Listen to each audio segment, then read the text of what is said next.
Bom dia, senhoras e senhores.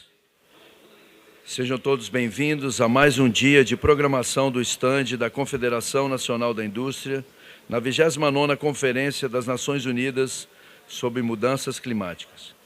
Esse ambiente promove debates e atividades que visam fomentar a colaboração entre os setores público e privado na busca por soluções para os desafios climáticos e fortalecimento da posição do Brasil como protagonista na transição para uma economia mais sustentável e de baixo carbono.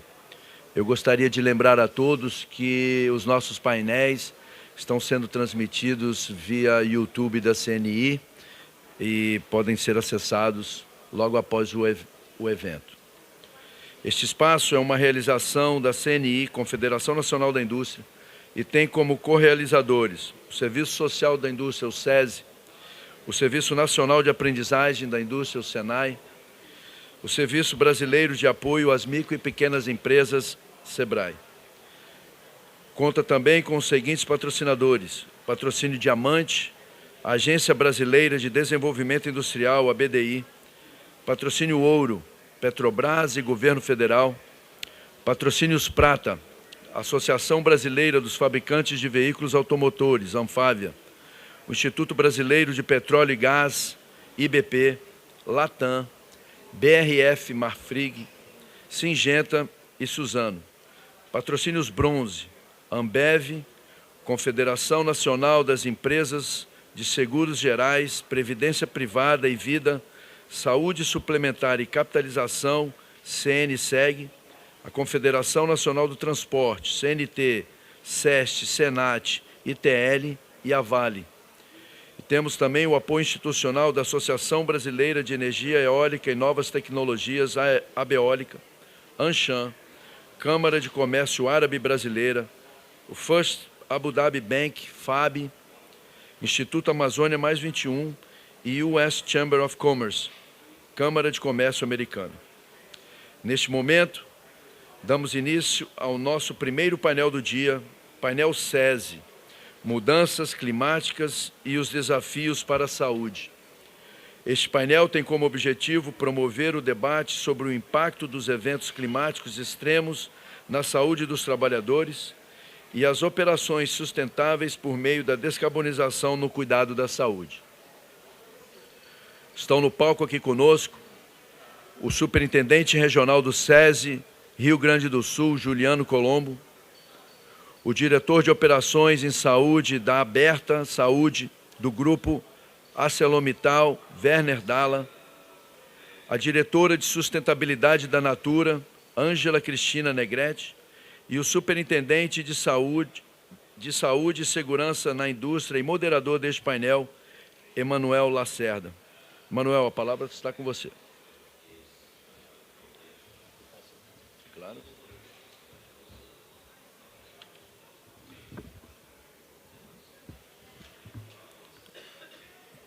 Bom dia a todos e a todas. Eu queria saudar aqui aos colegas aqui da mesa, Juliano, Ângela, Werner, a nossa secretária de Vigilância, Saúde e Ambiente do Ministério da Saúde. Ela está chegando com a equipe, está participando de um roundtable na Blue Zone, mas vai se juntar conosco aqui daqui mais ou menos uma hora, meia hora.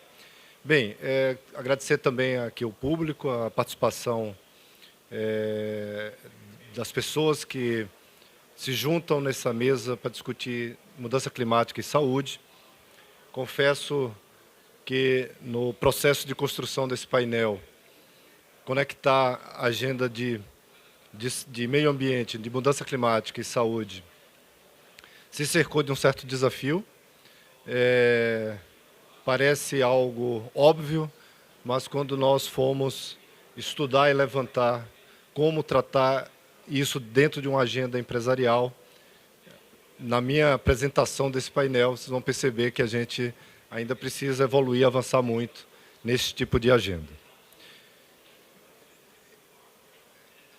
O nosso painel, então, é mudança climática e os desafios para a saúde. Vou falar um pouco na introdução desse painel quais são os desafios que o setor empresarial deve enfrentar nesta questão de saúde e mudança climática, soluções que apontam para que possamos, de construção de agenda, e uma proposta de agenda. Eu acho que o espírito que nós trazemos nesse painel é construir coalizões público-privadas para que possamos termos, já em Belém, na COP30, uma agenda integrada com ações efetivas de tratamento e enfrentamento desse tema. Como é que nós observamos essa questão? Aí tem dois planos, né? No primeiro plano, nós vemos que, como Serviço Social da Indústria, que temos como missão o atendimento direto do trabalhador, como a mudança climática impacta a produtividade e a saúde desse trabalhador.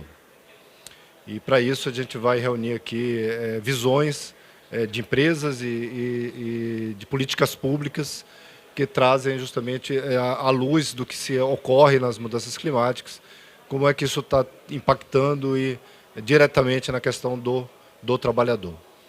E um outro aspecto que nós trazemos também, talvez no plano da mitigação, como o sistema de saúde pode ter também processo de descarbonização nos seus processos de cuidado, de atendimento da população. O sistema de saúde ele é emissor também, ele é grande emissor, e ele emite porque as pessoas estão ficando doentes. Ou seja, sem prevenção de doença, sem um cuidado efetivo e coordenado, o sistema de saúde acaba também sendo um grande emissor. Então, a gente também aproveita esse outro plano, essa outra dimensão também para promover esse debate no aspecto e construir uma agenda, uma proposta de solução nesse sentido. Bem, por que é importante discutir saúde e a relação de meio ambiente? São três pontos que já estão meio que consagrados e evidentes, né? O primeiro ponto é as questões de poluição do ar. Esse talvez seja, já se aponte evidências claras da questão, e aí a gente traz um dado da OMS, que a questão da poluição do ar deve impactar 1 bilhão de pessoas, esse é dado da OMS. O segundo aspecto é a questão da ameaça, é a maior ameaça na questão de saúde, hoje a mudança climática, sob diversos aspectos. A gente tem o aspecto da redução de biodiversidade, que pode impactar com novas pandemias, mas também tem os impactos diretos das questões relacionadas aos eventos que vêm com as questões das mudanças climáticas. E um terceiro aspecto, que é um aspecto muito importante para quem move a economia, que é os investimentos. Hoje, o que se estima de custos de saúde devido a esses eventos, hoje já estimativas já excedem os investimentos, por exemplo, para as questões das metas do Acordo de Paris. Bem, o que se fala então pela OMS o que foi acordado no Acordo de Paris não for atingido, 1 milhão de pessoas podem ser salvas até 2050. Ou seja, a gente tem um componente econômico, um componente ambiental, também temos agora o desafio do componente de vidas, né, relacionado aos acordos do clima. Quando a gente observa as questões mais dos efeitos da saúde, a gente tem 4 dimensões que podem ser observadas que vêm com as mudanças climáticas. Que a gente categorizou doença e eventos, né, devido à mudança climática. O primeiro ponto ali é poluição do ar, que tem as questões de poluição do ar devido a emissões, mas a gente fala principalmente aqui fumaças, queimadas e todo o impacto que se tem em populações não só empresariais, do ambiente de trabalho, mas também da população em geral. O Brasil esse ano foi diretamente impactado por fumaças decorrentes de queimadas não regulares no Brasil e tendo, obviamente, já aí consequências que já se podem observar, desde doenças crônicas relacionadas às questões respiratórias, mas também alérgicas, pneumonias, doenças cardiovasculares, doenças reprodutivas também, câncer de pulmão, diabetes e mortes diretamente. Um outro plano é a questão de desertificação, aí tem a ver com insegurança alimentar, doenças respiratórias, doenças cardiovasculares, doenças mentais começam a aparecer nesse aspecto, também mortalidade. Ondas de calor, desidratação, doenças renais, convulsões, doenças respiratórias, doenças cardiovasculares, também mortalidades. Inundações, traumas, acidentes de uma forma geral, ferimentos, contaminação da água e doenças infecto-contagiosas, doenças mentais e também mortalidade. Ou seja, um impacto na saúde, ele é amplo, o espectro de adoecimentos é amplo na população, e isso é de difícil construção de agenda. Acho que isso que é um ponto que nós trazemos como desafio nesse processo. Bem, quando a gente aprofunda mais, é importante observar os eventos extremos que vêm com as mudanças climáticas, e a gente vai ter aqui alguns painelistas que vão aprofundar esse entendimento, já que a gente foi um palco, infelizmente um palco no Brasil desse tipo de eventos extremos, de desastres naturais no Brasil. O entendimento de desastre natural é só um conceito que é importante ficar claro. Você pode ter eventos naturais extremos, mas desastres são quando a gente atinge diretamente as pessoas, a economia, e aí a gente está falando de coisas que nós vivemos. E isso tem tudo a ver com uma questão de resiliência de país, resiliência econômica da indústria, porque é diretamente impactado, né? Então, eu acho que esse é um conceito que a gente traz só para deixar claro no que a gente faz esse entendimento na combinação de alguns fatores para entender esse tipo de desastre.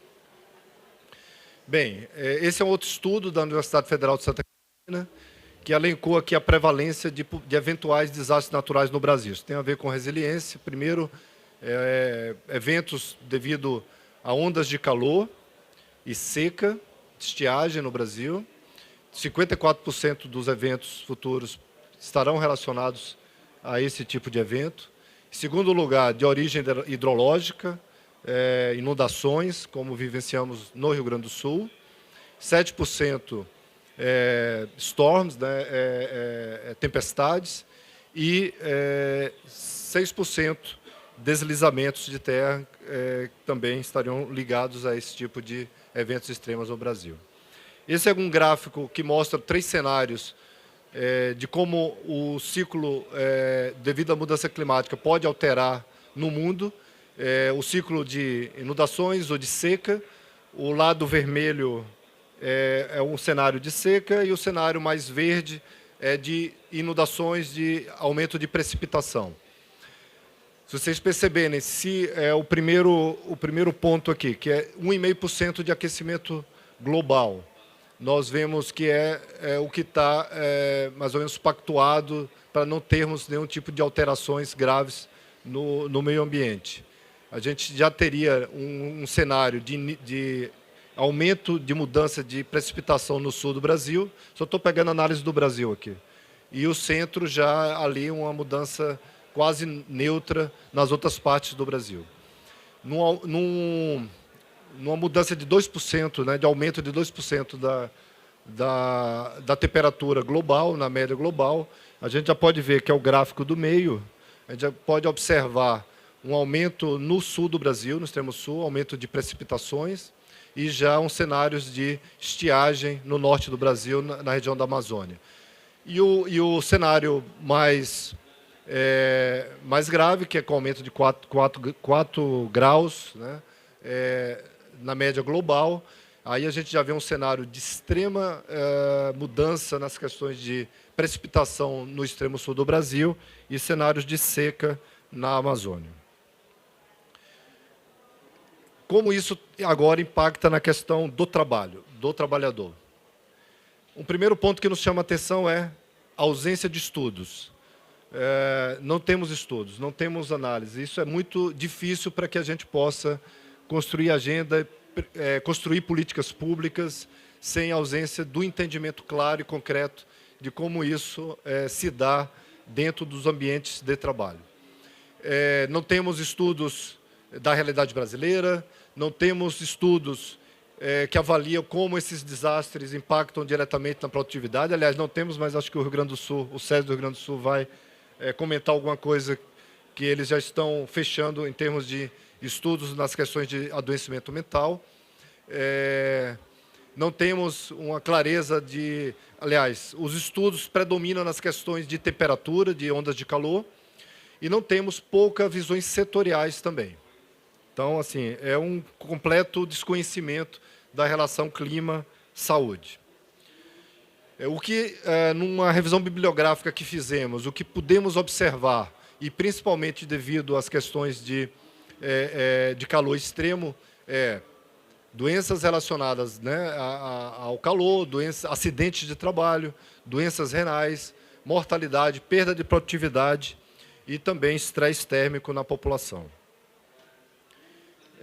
Quando a gente observa no mundo, algumas referências que a gente já consegue perceber em termos de perdas, quando a Sudeste Asiático, Latinoamérica, esse é o estudo, o primeiro estudo, 27% de perdas de produtividade nessas regiões, devido diretamente do trabalho. Sudeste Asiático, 80%. Estudo na Europa, Bélgica, Espanha e Reino Unido, se estima 4 vezes mais perda em horas trabalhadas devido ao calor extremo até o final do século. Essa é uma publicação da Lancet.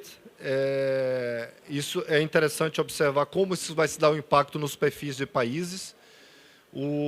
Países que têm baixo IDH serão os países mais afetados, com estimativa de mais de 7% de perda do PIB, e ali tem uma estimativa em termos de setores.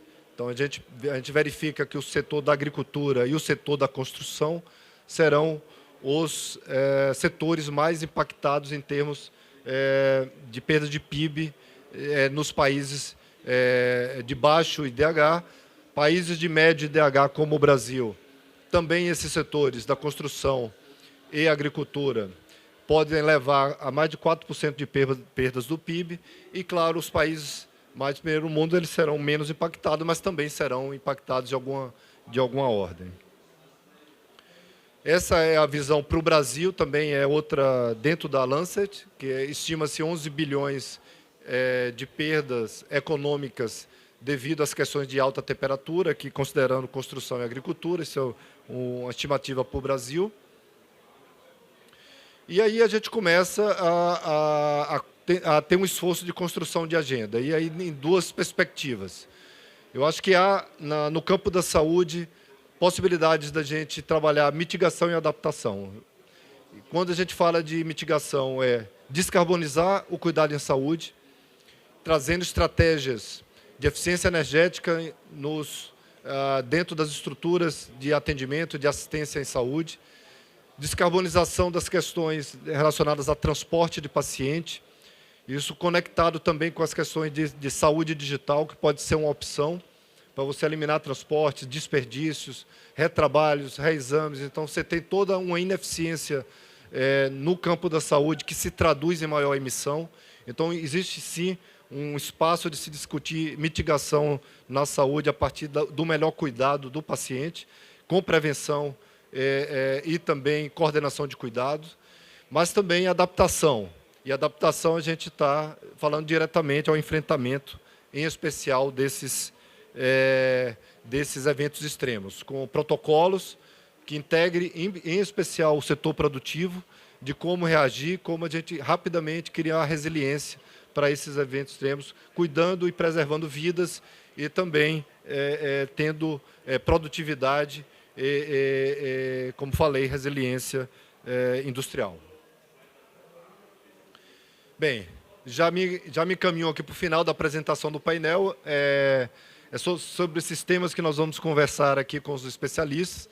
E aqui a gente já traz uma proposta de agenda visando a COP30. São propostas que a gente tem pré-conversado aqui com a mesa e com outros atores que, infelizmente, não puderam participar aqui conosco nesse painel, mas eu acho que a primeira coisa é investir em estudos.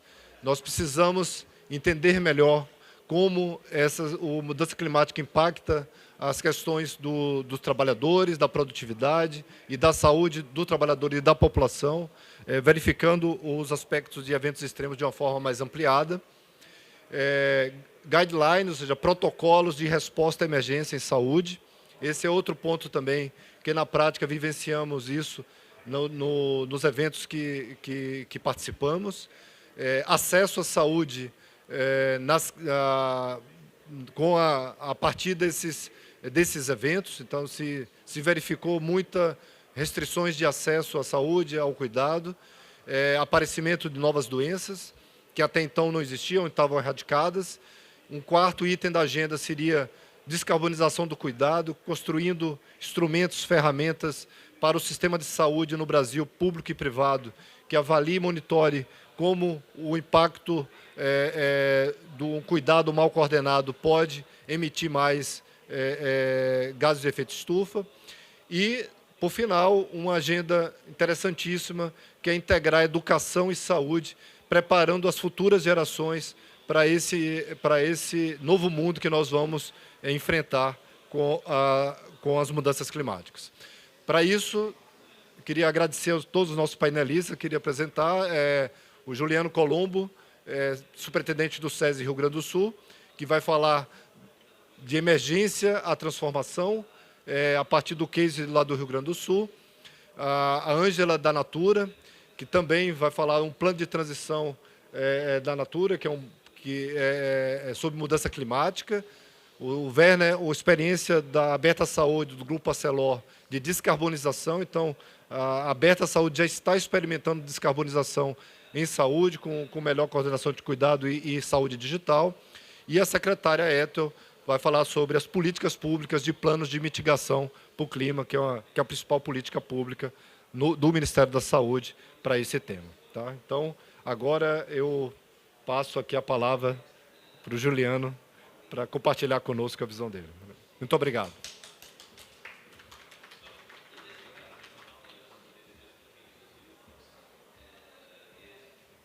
Bem, meu bom dia aí a todos que estão aqui, a quem nos assiste aí pelo YouTube. Bem, o que a gente traz aqui é um pouco da nossa experiência, né? E eu falo sempre que é uma experiência que talvez não gostaríamos de ter, mas que hoje temos e que trazemos aqui para compartilhar, e daquilo que a gente aprendeu com isso tudo. Opa, saiu a apresentação aqui. Vamos lá.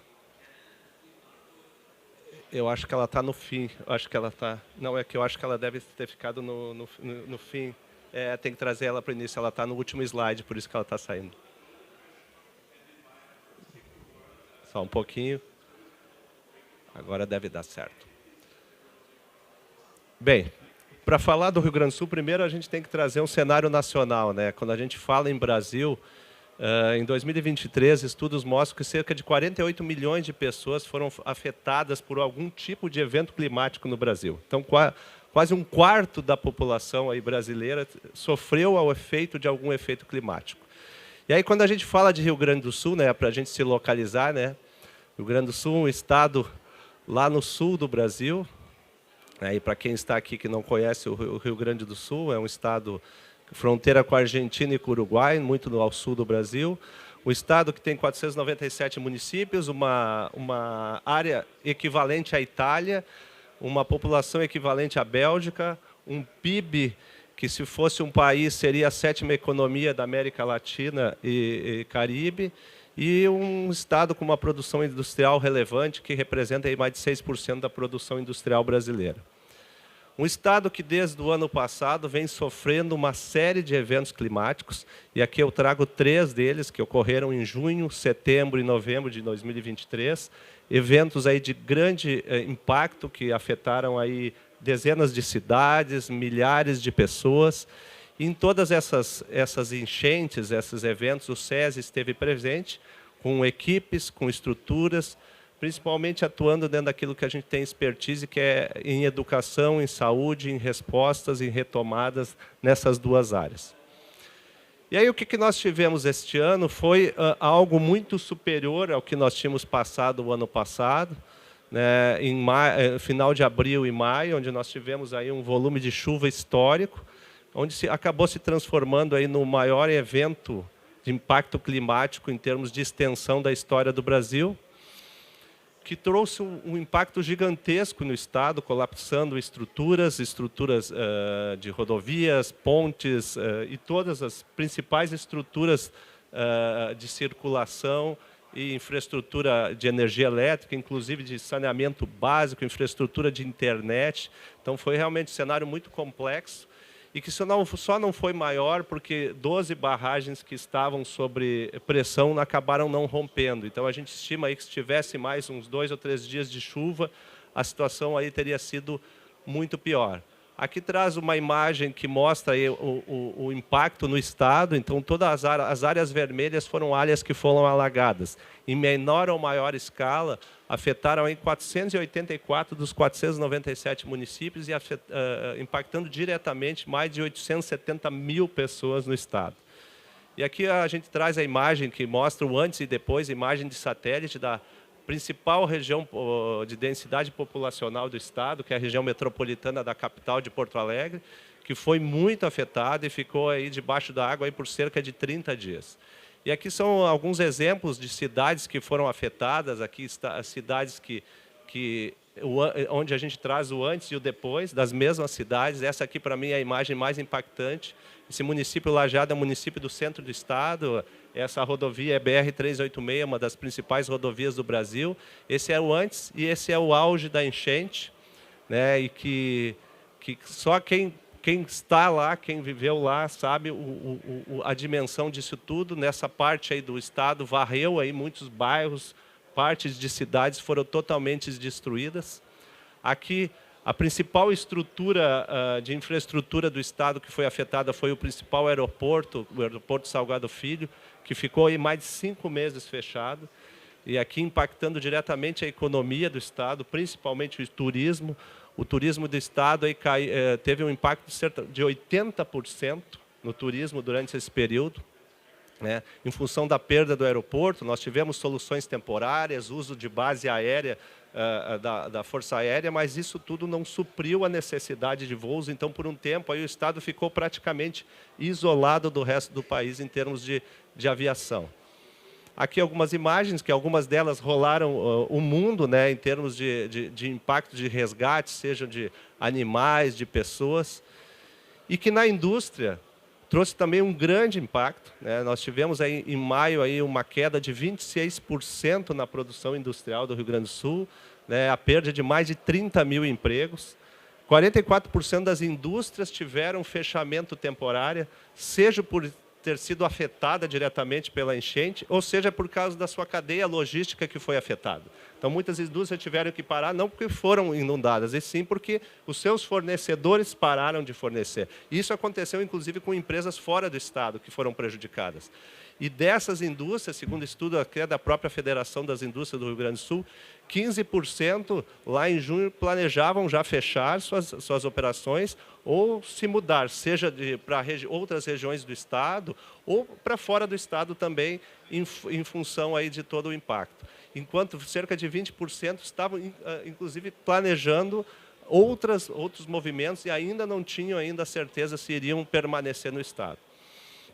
E aqui o que o Manuel citou, o nosso Instituto de Fatores Psicossociais, que é um braço aí do nosso Departamento Nacional, onde a gente tem lá em Porto Alegre um centro de pesquisa em saúde mental, fez um estudo agora que não foi publicado, eu trago em primeira mão aqui um dos resultados, onde 80% das indústrias que foram afetadas acreditam que nós teremos aí um incremento muito grande nos problemas de saúde mental aí relacionados ao trabalho. E aqui, caminhando para aquilo que nós estudamos enquanto resposta a efeitos climáticos, e a gente traz aqui uma frase que vem da Comissão das Comunidades Europeias, que é um braço aí da União Europeia que trabalha a legislação, trabalha protocolos, e o que se tem de estudos é que as pessoas acabam sofrendo, as vítimas desse tipo de evento acabam sofrendo mais ao longo do tempo por problemas estruturais, porque não se trabalha uma reconstrução melhor e, ao longo do tempo, não se melhora a infraestrutura e a resposta e a resiliência. E existe um gap, geralmente, entre essa ajuda humanitária de emergência, onde há essa comoção, onde as pessoas ajudam, e a reconstrução. Então, não há um olhar orquestrado sobre esses movimentos e acaba não se fazendo uma reconstrução melhor, uma reconstrução mais resiliente. E aí que entra a atuação do SESI do Rio Grande do Sul, onde 1º de maio, já no dia 1º de maio, onde parte do estado já estava inundado, já tinha sofrido aí o efeito da enchente, nós começamos a atuar com as nossas estruturas, com ações, e aí, a partir do dia 2, nós começamos a desenvolver um plano de resposta a esse tipo de evento, baseado aí em protocolos internacionais aí de respostas a eventos climáticos, que inclusive esse protocolo é base da Política Nacional da Defesa Civil, né? E ele envolve aí 3 grandes fases: a ajuda humanitária, aquela ajuda de emergência, uma parte de restabelecimento das estruturas de forma temporária e uma parte de reconstrução. Aí, no sentido de fazer essas fases conversarem e serem efetivas, que esse movimento possa tornar mais resiliente as estruturas a partir de uma coordenação de atuação privada e pública com entidades governamentais, seja municipais, estaduais e federais, usando princípios de agilidade, flexibilidade, parcerias e transparência. E aí que nasce o nosso grande projeto, um projeto que foi financiado pelo Conselho Nacional do SESI, da monta de cerca de 65 milhões de reais, que foram disponibilizados para que a gente desenvolvesse essas 3 fases de assistência, restabelecimento e reconstrução. E lá no início de maio, a gente já planejava, a partir das experiências que a gente tinha das outras enchentes, que nós teríamos que ficar um tempo maior atuando. Então, nós já fizemos um plano de atuação de maio a dezembro, e sabendo que provavelmente teríamos que passar para o próximo ano, mas naquele momento era o que a gente entendia que deveria se fazer.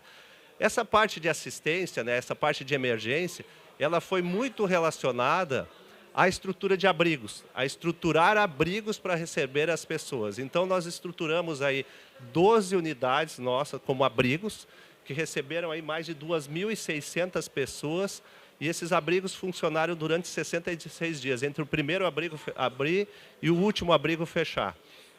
E esses abrigos, todos eles tinham uma organização, e aqui a importância de estruturar, né, de uma organização. Nós tínhamos uma estrutura organizada de orquestração de todo o movimento. Aqui já trazendo que a nossa matriz, a Federação das Indústrias, estava debaixo da água. Então, nós não tínhamos nossa estrutura de matriz, nós não tínhamos internet, as pessoas estavam em casa trabalhando. Boa as nossas equipes tinham sido afetadas pela enchente também, e isso, grande parte das entidades que tiveram que atuar, tiveram suas equipes afetadas também. Só que aí a gente teve o trabalho aí de uma equipe fantástica, que estruturou muito bem esse trabalho, onde a gente tinha em todos os abrigos um espaço de atendimento a crianças fundamental, com recreação, com um olhar específico de profissionais sobre as crianças, um trabalho muito grande de assistência primária com médicos, com atendimento de saúde mental também, com psicólogos, com atendimento odontológico. Então, todos os nossos abrigos tinham atendimento odontológico. Então, grande parte das pessoas que estavam nesse abrigo talvez nunca tinham tido um atendimento que eles tiveram nesse abrigo. E foi um fenômeno até de algumas pessoas que não queriam ir embora do abrigo, porque elas estavam tendo algo que não tinham no seu dia a dia. Isso que a gente tem que refletir enquanto sociedade. Então, a questão de saúde foi a principal estrutura que atuou dentro dos abrigos. A saúde aí trazendo sempre para a lógica da saúde, né? As estruturas de saúde foram fundamentais aí para que a gente desse conta disso. E talvez o nosso maior desafio foi a questão dos pets, porque junto com as pessoas vinha cachorro, vinha gato, vinha papagaio, coelho, de tudo. Nós tínhamos que ter estrutura para atender diversos animais, né? Quase um zoológico. É engraçado, mas era essa a realidade. E uma coisa que a gente não tinha expertise, né? E aí a grande questão, e que eu acho que é um dos aprendizados, de trabalhar com quem sabe trabalhar. e a gente teve o privilégio de receber muitos grupos organizados de voluntários. E principalmente nessa questão de pets, grupos organizados de médicos veterinários, pessoas especializadas que fizeram cirurgias dentro de abrigo, fizeram partos dentro de abrigos. Tá? E que isso foi o que sustentou, né, esse processo todo e de muito atendimento que foi realizado nesses abrigos. Ao mesmo tempo, dentro do nosso papel de apoiar a indústria e o trabalhador, nós começamos a distribuir, aí a gente lançou rapidamente uma plataforma onde as indústrias solicitavam cestas básicas para os trabalhadores atingidos pela enchente. Então, a gente está trabalhando, já começou a distribuir cesta básica já em junho, e ainda hoje estamos distribuindo dentro de novas levas para trabalhadores que estão afetados. Já distribuímos mais de 72 mil cestas básicas. Tivemos uma rede de distribuição de insumos, alimentos de todo o Brasil, onde a gente orquestrou centenas e centenas de carretas com insumos que foram distribuídos por meio dos nossos bancos sociais da Federação das Indústrias e também por estruturas próprias nossas durante todo esse período. Também disponibilizamos aí telemedicina, atendimento psicossocial online gratuito, né, dentro de um projeto nacional para todos os trabalhadores da indústria. E aí iniciamos, né, no mês de junho, a fase de retomada, né, já a fase 2. E aqui deixando claro que um projeto desse tem as fases, mas não necessariamente uma fase é atrás da outra. Porque no nosso estado nós tivemos 3 tipos de enchente. A enchente da montanha, onde desce a terra e soterra, a enchente da devastação, onde a água leva tudo que está pela frente e ela baixa logo, e a enchente da inundação, que foi na região metropolitana, onde nós ficamos lá 30 dias debaixo da água. Então, as fases da enchente eram diferentes e essas fases foram se encontrando no projeto. E aqui talvez seja o nosso maior, digamos assim, nosso maior legado é nessa fase, onde a gente trabalhou estratégia, trabalhou priorização, a partir de convênios assinados com as secretarias de Estado, né, porque aí nós não tínhamos como atuar direto com os municípios, senão não daria tempo de orquestrar tudo. E quem tem o contato dos municípios são as secretarias de Estado. Então, nós assinamos 2 convênios rapidamente no mês de maio com a Secretaria de Estado de Educação e a Secretaria de Estado de Saúde. Ao mesmo tempo que orquestramos junto com o Ministério da Saúde, aqui nós temos uma imagem da ministra da Saúde e do ministro da Reconstrução visitando uma das nossas estruturas. Também articulamos direto com o gabinete do governador. Aqui a gente participou, fomos a única entidade a participar da live do governador, onde ele anunciou as medidas na área de saúde e educação. Então, houve toda uma orquestração com as entidades, tanto Defesa Civil, Estado, Governo Federal, para que a gente tivesse uma maior assertividade nas nossas ações. Aí, a atuação dessa parte de retomada em escolas, nós adotamos 200 escolas públicas, e essas 200 escolas públicas receberam materiais, móveis, equipamentos, tudo que era necessário para retomar. Nós já chegamos aí a mais de 60 cidades onde estão essas escolas, onde nós entregamos esses materiais, mais de 40 mil itens já foram entregues, né, e 64 mil estudantes beneficiados. E aqui eu trago, talvez, foi o nosso maior desafio, e aqui a capacidade da nossa equipe, porque o SESI tem uma estrutura do Rio Grande do Sul, tem uma estrutura grande de unidades móveis de saúde, nós temos 69 unidades móveis de saúde, estruturas grandes, só que pela dimensão da tragédia não havia estrutura que desse conta. Então, a nossa equipe idealizou lá no início de maio uma lógica de termos barracas de campanha, tendas de campanha de saúde, mini UBSs que pudessem substituir as unidades básicas de saúde que foram colapsadas. E essas barracas não existiam.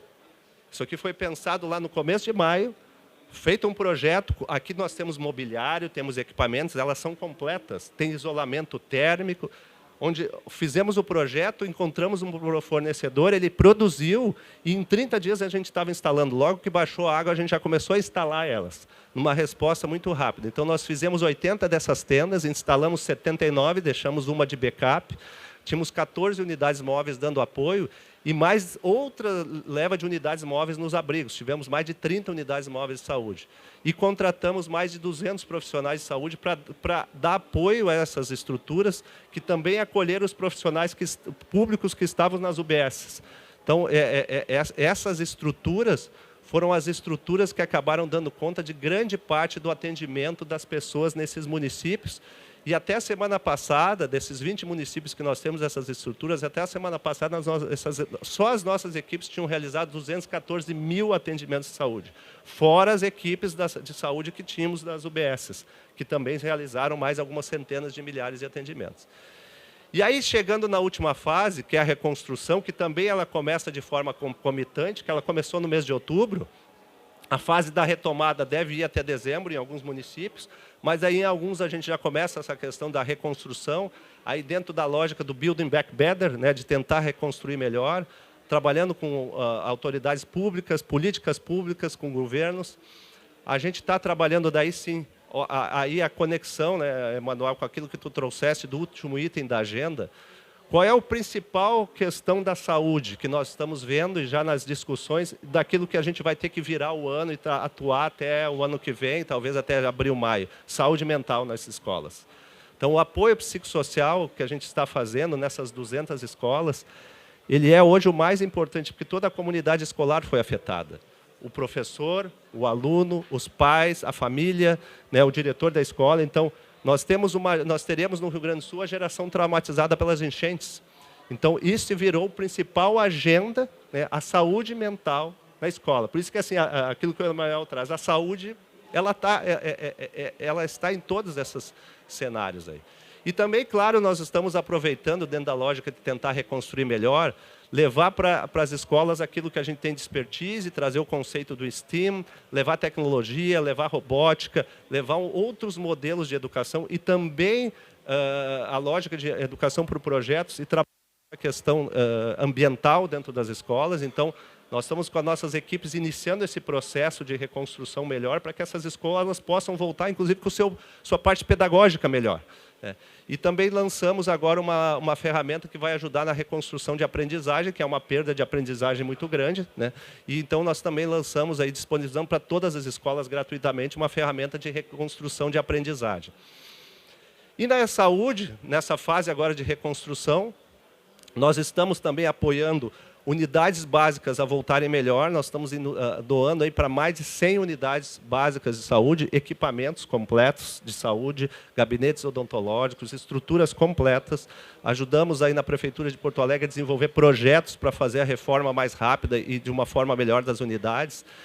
E resolvemos aí, durante o processo, adotar uma unidade base de saúde, porque não era a nossa intenção fazer a obra e reformar a unidade, mas a gente viu que a gente precisava mostrar para as prefeituras que dava para fazer mais barato, mais rápido e melhor. E aí nós utilizamos a nossa equipe de manutenção do SESI e adotamos uma UBS em Canoas, que foi o município mais afetado. Lá foram 180 mil pessoas nesse município afetado. E lá a gente adotou uma UBS que foi totalmente alagada, onde nós reformamos ela ficou melhor do que era antes, com equipamentos e toda a infraestrutura.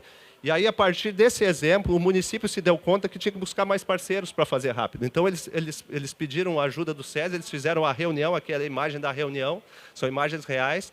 Eles chamaram as forças da sociedade lá da cidade para que ajudasse, dentro daquilo que o SESI fez, a que eles pudessem voltar mais rápido, né, de forma melhor. Então, são ações que, às vezes, a gente tem que fazer para provocar novas formas de fazer para que a gente possa retornar melhor e mais rápido.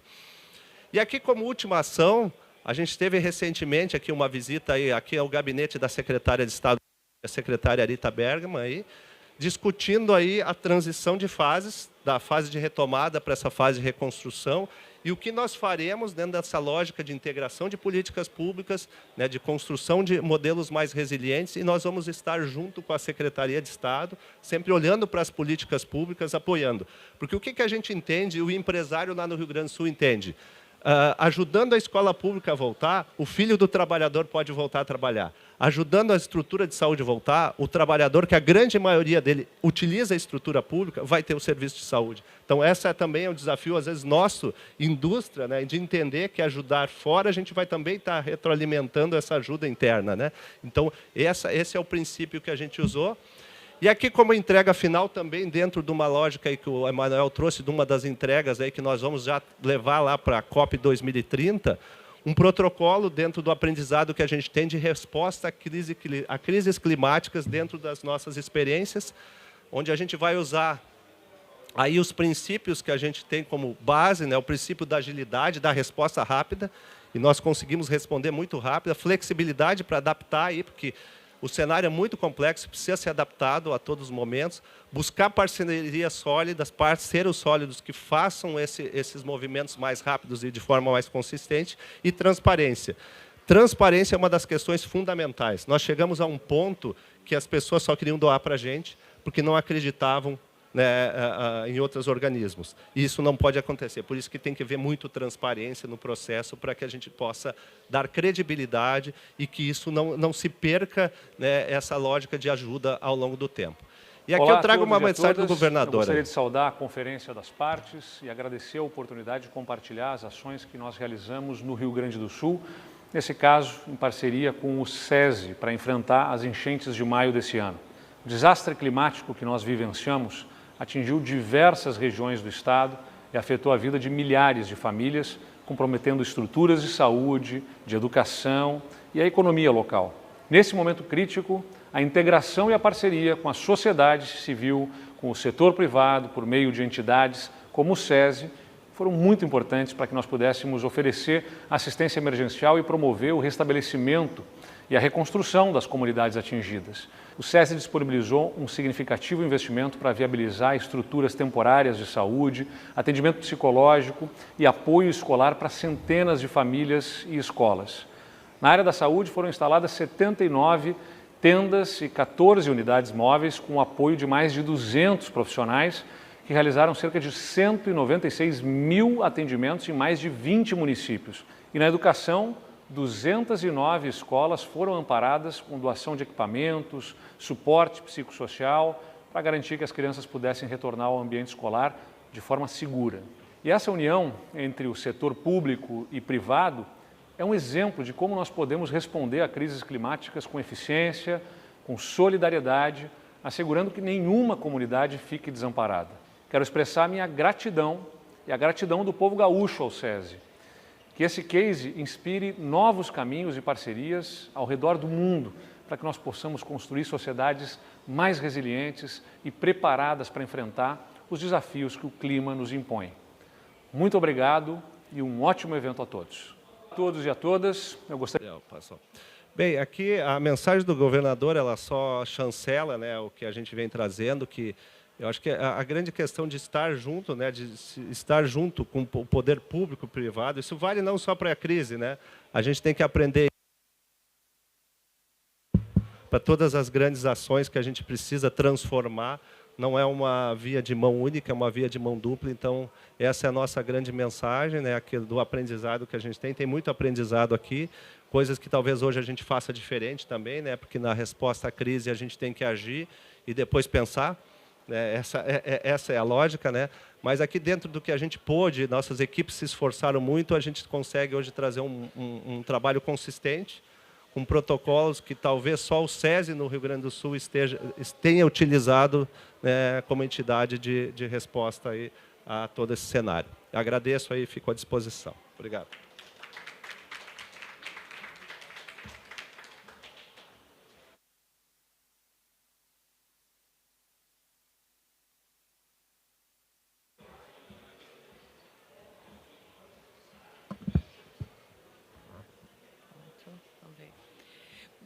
Bom dia a todos. Meu nome é Ângela Pinhatti Negrete. Eu sou responsável por sustentabilidade na Natura e gostaria de compartilhar um pouquinho com vocês.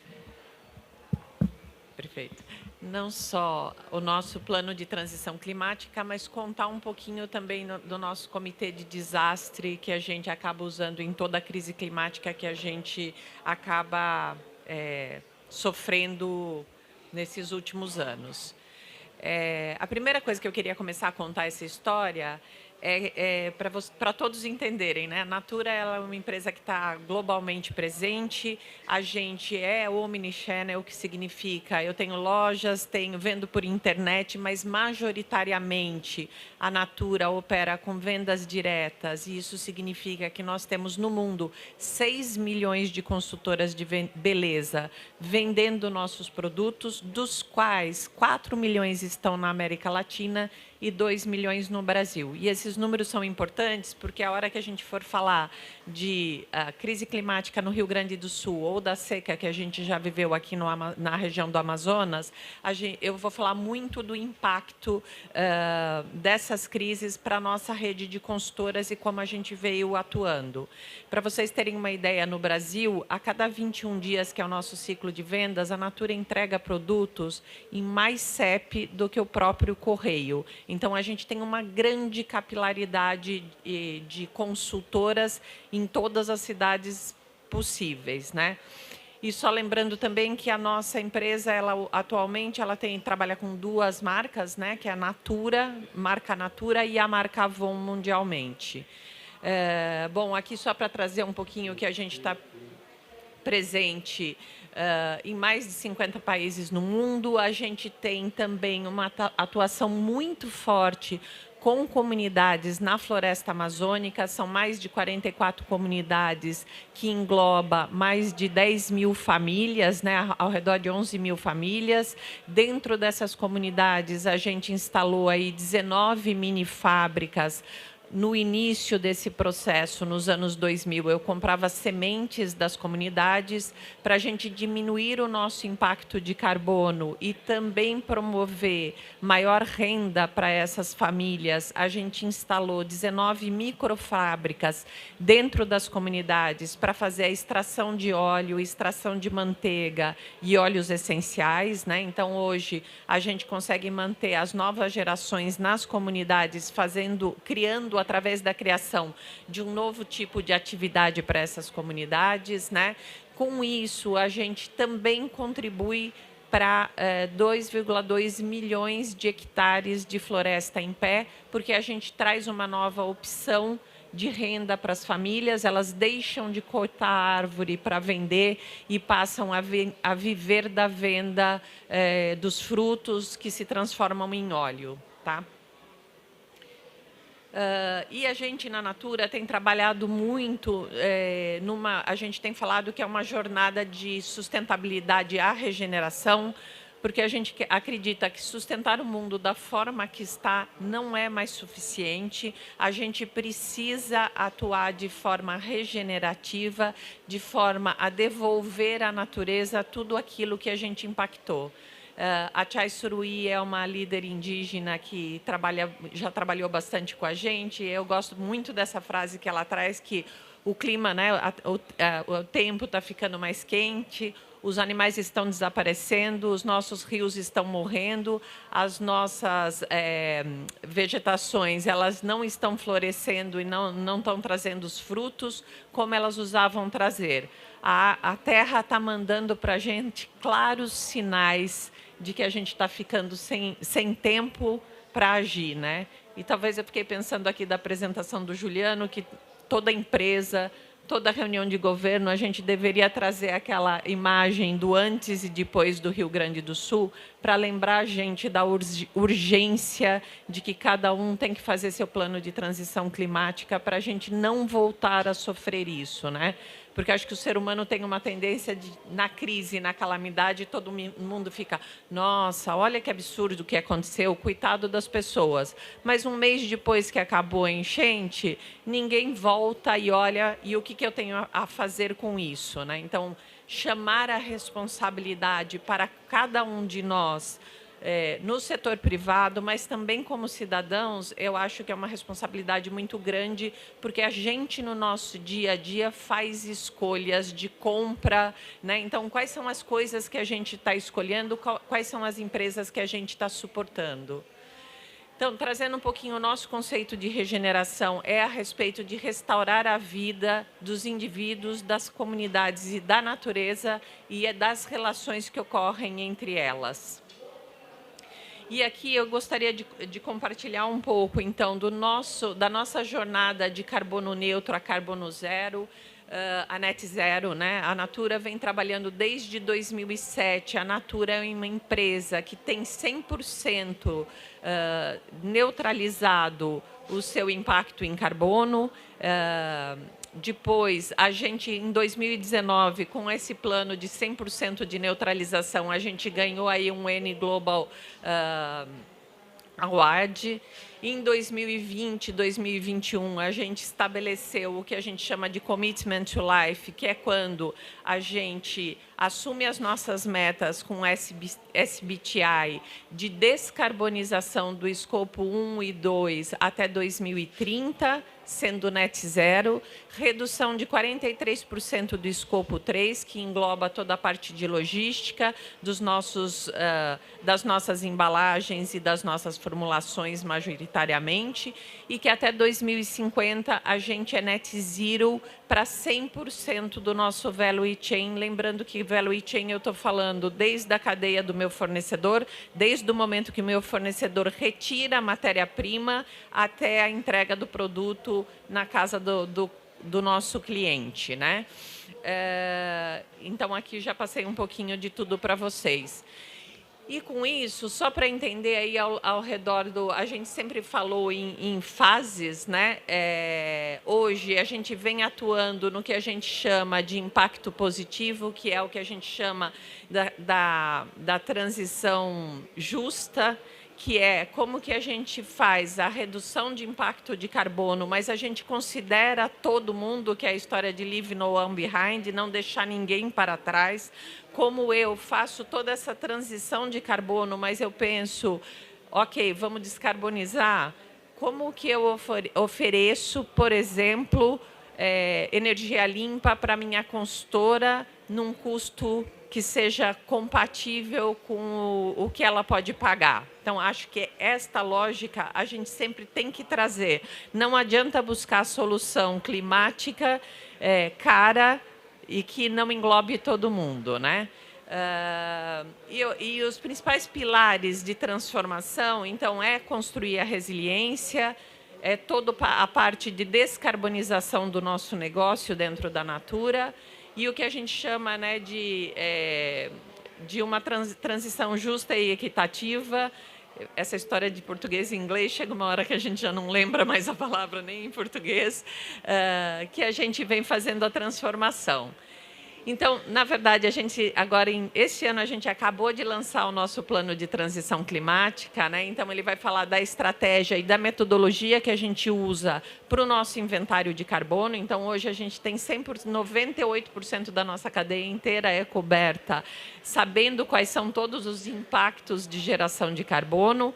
A gente tem muito bem estabelecido qual é o nosso plano de descarbonização, como eu faço para descarbonizar as fábricas, os centros de distribuição, como eu trabalho em parceria com a minha cadeia de fornecedores, que é muito importante. O principal impacto que a gente tem de carbono, ele está no escopo 3, 98% da nossa geração de carbono é escopo 3 e, portanto, não é possível eu descarbonizar se eu não trouxer meus fornecedores para esta conversa. A gente criou uma aliança regenerativa com os nossos fornecedores, nos quais eles se comprometem num plano de transição climática e na redução de carbono. Porque toda vez que o meu fornecedor descarboniza seu escopo 1 e 2, ele reduz meu impacto no escopo 3. E isso é bastante importante, lembrando que o meu maior impacto vem junto com a área de embalagem e com as matérias-primas, né? Mas eu gostaria de trazer dois pontos bastante importantes aqui, que eu vou me aprofundar na sequência e faço link com saúde. Primeiro, é um papel que as empresas têm, né? Então, também fazendo referência aqui também ao Juliano, ele traz muito a parceria, e eu acredito muito nisso. Ninguém faz nada sozinho neste plano de transição climática, em toda a agenda que a gente precisa fazer de sustentabilidade. Então, parceria público-privada, de instituições e de ONGs, é essencial para a gente fazer uma mudança sistêmica. Então, a Natura trabalha muito com advocacy para engajamento dos diversos públicos e, inclusive, também muito em parceria com o governo federal, governo do estado e também nas cidades. E o último parte que eu gostaria de trazer para vocês é um pouco do que a gente chama dentro da Natura da parte de regeneração, que a gente fala assim, ok, enquanto você está tendo crise, nós temos que atuar para dar suporte às pessoas, Mas para a gente deixar de viver essas crises, cada empresa precisa fazer seu processo de transição. Então, uma parte importante é de descarbonização. A gente vem trabalhando fortemente em transformar algumas monoculturas de ingredientes que são importantes para a indústria de cosmético, como o óleo de palma, que foi responsável, que vem do dendê, que foi responsável pela devastação das grandes florestas mundiais, né, principalmente em Ásia, e também da floresta amazônica. A gente está trazendo uma solução que é implementação de sistemas agroflorestais que ajudam você a restaurar, a regenerar a floresta, porque você mistura a palma de dendê, que não é nativa da nossa floresta, com 18 espécies nativas, e daí você reestabelece a floresta, né? Isso reduz temperatura, entre você estar numa monocultura e num sistema agroflorestal, você tem uma diferença ao redor de 4 graus mais baixo para o sistema agroflorestal, porque como você recompõe a floresta, você vai formando as sombras pelos diferentes níveis de árvore. Então, a gente tem um processo muito robusto de incluir também a parte de biodiversidade e natureza no nosso plano de transição climática. Por último, eu queria trazer a visão de justiça climática aqui, que eu vou falar o que a gente tem trabalhado para o futuro, antes de entrar no detalhe dos nossos planos de mitigação. No nosso plano de justiça climática, como eu falei para vocês, que na América Latina a gente tem 4 milhões de consultoras, a gente, depois de viver uma série de crises que eu já vou comentar, a gente falou assim, olha, nós precisamos agir preventivamente. Então, a gente buscou parceria com o Google para conseguir trazer os mapas climáticos do Google, que mostra quais são as regiões que você vai ter as maiores crises de enchente ou de seca. E a gente consegue ter uma previsibilidade de até 7 dias de quando vai ocorrer esse tipo de crise. Nós estamos cruzando esses mapas que o Google traz de impacto climático com a nossa malha de consultoras, as 4 milhões de mulheres que eu sei onde moram, e a gente consegue entender quais são consultoras que estão vulneráveis em regiões de enchente ou em regiões de seca, bem como as nossas comunidades fornecedoras na floresta amazônica, bem como nossa rede de fornecedores. E agora a gente está estabelecendo planos de conseguir, através de inteligência artificial, quando ocorre uma crise, as nossas consultoras poderem retroalimentar essa inteligência artificial, falando está chovendo mais, está chovendo menos, já começou a subir o nível da água ou não, para criar um sistema mais robusto, bem como a gente conseguir trabalhar preventivamente para tirar as pessoas do lugar quando é necessário.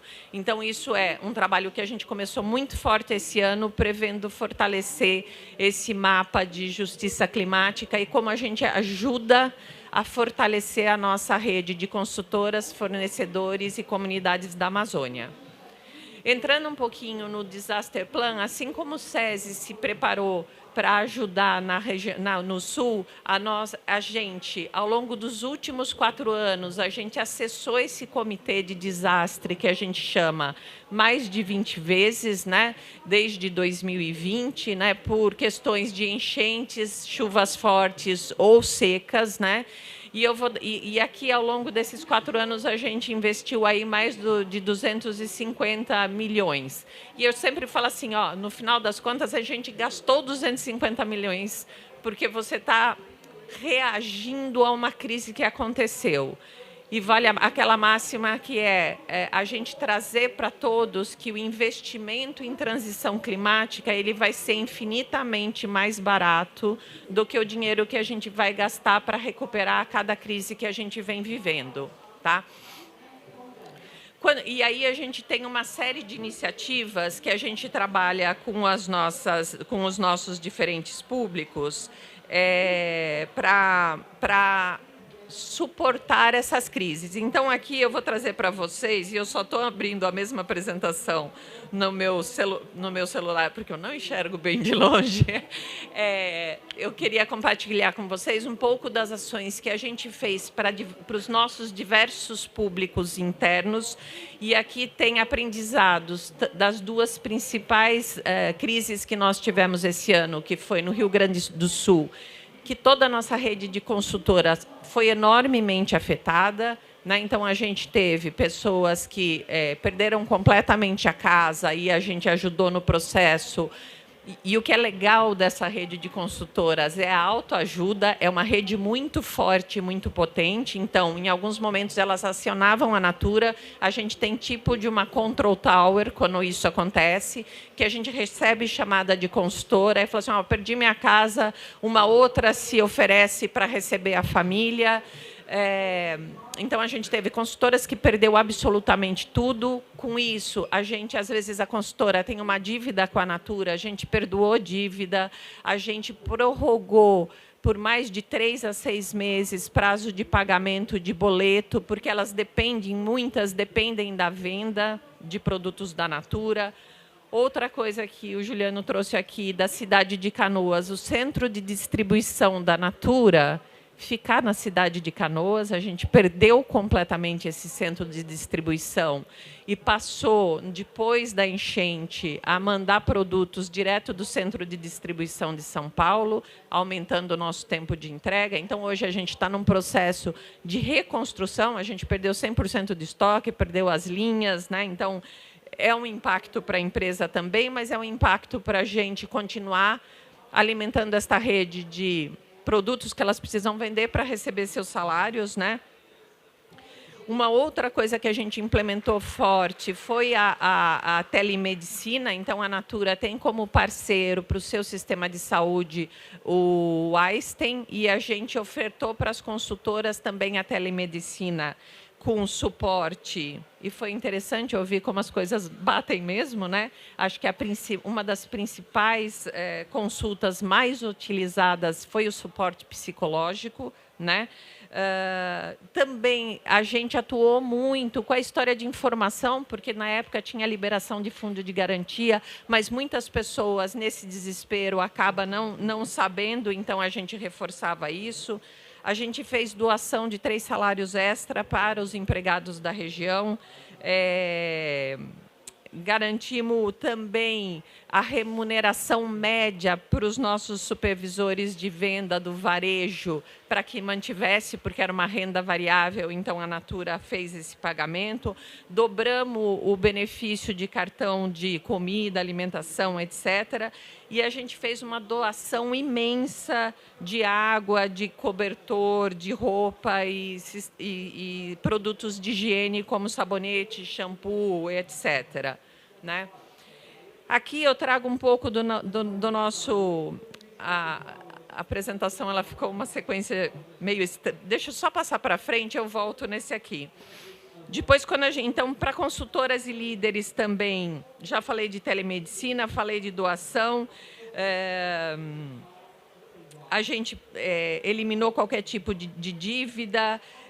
E aqui a gente atendeu mais, só isso daqui, só para Rio Grande do Sul, foram mais de 3.300 atendimentos em consultas para o pessoal da nossa rede.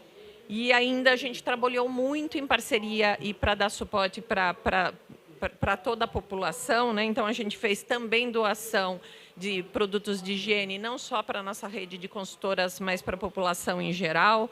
A gente ajudou também muito profissionais de beleza que tinham perdido todo o seu material para maquiagem, cabelo, etc., fazendo a doação de produtos da nossa empresa. Mais de 5 toneladas de roupas. Em todos os nossos sites de São Paulo, Belém, a gente tinha pontos de doação e colaboradores ajudando para fazer a separação dos itens. Outra coisa muito legal que, de novo, para reforçar a parceria, Na crise do Rio Grande do Sul, a gente teve as nossas consultoras ajudando a Defesa Civil como pontos de contato, porque como elas são muito distribuídas na região, elas tiveram presentes aí em mais de 48 cidades que foram pontos de contato para também alimentar a Defesa Civil se tinha alguém passando dificuldade ou não. E a gente atuou com 2 campanhas bem... Então, aqui eu falei muito de Sul para vocês. Em Sul, só para... Perdão.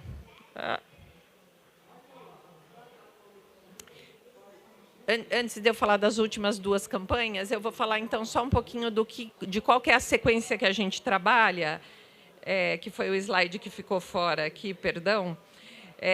A gente tem 3 fases que a gente acompanha, que são... A parte emergencial, que é muito isso, o que a gente faz no momento do desastre, né? Então, primeiro para a gente é como a gente preserva a vida, depois como a gente cuida das pessoas, da sociedade e, por último, do nosso negócio. No segundo ponto, é como que a gente ajuda no processo de reconstrução. Então, a gente está no momento de como a gente reconstrói, ajuda as consultoras, né? Desde ajuda financeira, a reconstrução de casa, como que a gente reconstrói o nosso próprio negócio afetado como centro de distribuição. E no futuro, o que eu falei muito para vocês de como a gente olha para o nosso negócio e constrói essa adaptação, esse plano de mitigação que vai nos levar a uma condição de, primeiro, chegar no net zero como empresa e cumprir com 1,5 grau que está no Acordo de Paris. E o segundo ponto, como que a gente atua de forma mais preventiva, pelo menos enquanto ocorram as catástrofes, a gente consiga alertar a nossa rede de colaboradores, a nossa rede de consultora e fornecedores antes. Queria trazer, por último, aqui, né, uma fala do Ailton Krenak, né, que a gente tem que aceitar a visão da ideia de um mundo de integração da humanidade, né? A gente precisa ter um caminho diferente. O Ailton Krenak, ele sempre fala que todos os problemas que a gente vem sofrendo hoje é porque o homem esqueceu que ele faz parte da natureza. Então, acho que vale a gente lembrar no exercício do dia a dia nas cidades que para respirar a gente precisa de ar, né? Acho que esse é um ponto bom. E só por último, eu queria reforçar para vocês, nós trabalhamos com 2 campanhas que foram muito potentes aqui. A da direita foi a campanha que a gente fez de match funding para ajudar o Rio Grande do Sul. Então, a gente saiu nas nossas redes de Instagram, etc., convidando o cidadão a cada R$1 que você doa, a Natura vai doar o dobro, né? E com isso a gente conseguiu multiplicar e fazer parcerias para esse dinheiro chegar lá na ponta. E não muito distante, né? A gente teve aí, há um mês atrás, a gente vinha lidando com toda a seca na Amazônia, né? Eu não sei quem viu isso também, mas a gente teve vários rios na Amazônia seco, impossibilitando, às vezes, da gente chegar com água para a nossa comunidade lá, né? Porque muitas comunidades você só acessa via barco. E aí a gente fez uma outra campanha que era na compra de cada um desses perfumes que se chama Ecos Rios. Para cada compra que você fazia, R$5 do produto ia para a doação de ajuda na Amazônia, que são campanhas que a gente consegue trazer o consumidor para a pauta, porque eu acho que também, além da gente falar do setor privado, do governo, a gente precisa lembrar do papel individual de cada um de nós como cidadão, que cada ato de compra que a gente tem é um ato de cidadania, né? Então, quais são os produtos que a gente elege, de que companhias vêm? Essas companhias estão trabalhando nos seus planos de transição? Porque se a gente não levar isso a sério, gente, as crises só vão aumentar e os fotos que o Juliano mostrou aqui cada vez vão ocorrer com mais frequência, né? Então, acho que esse é a forma com que eu gostaria de fechar aqui. Um pouquinho dessa conscientização, e eu acho que a gente, no momento de crise, é muito difícil, né? Porque você tem a história de ser ágil, de ser flexível, e às vezes a gente também quer resolver tudo sozinho. A gente precisa saber olhar para o lado, para as parcerias SESI, CNI, e de empresas também. Então, as empresas têm malhas logísticas importantes que, se a gente atuar em parceria, a gente pode ser muito mais rápido para ajudar a população. Obrigada. Obrigado, Ângela.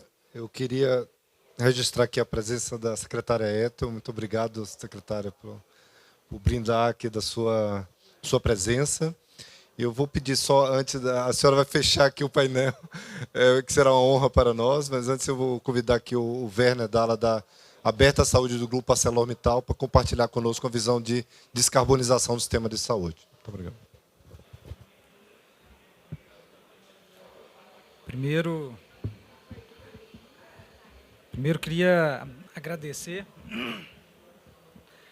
Emanuel, no seu nome eu agradeço ao SESI, ao CNI, a grande oportunidade e a honra de estar aqui nesse momento falando um pouquinho de descarbonização na área da saúde, né?